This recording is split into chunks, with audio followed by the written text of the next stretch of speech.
Good morning guys. Good morning mga master. For today's video, try taog quick cast lang direta sa Hagna, malapit sa port. Quick cast. So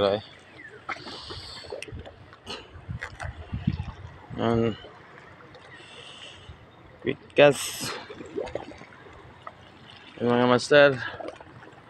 Ito yung gamit na setup is DK 1000 series ang reel. Ang ating rod is 66 kapong 662.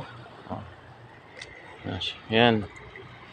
Ito ang scenario dito sa spot na to. Mga master.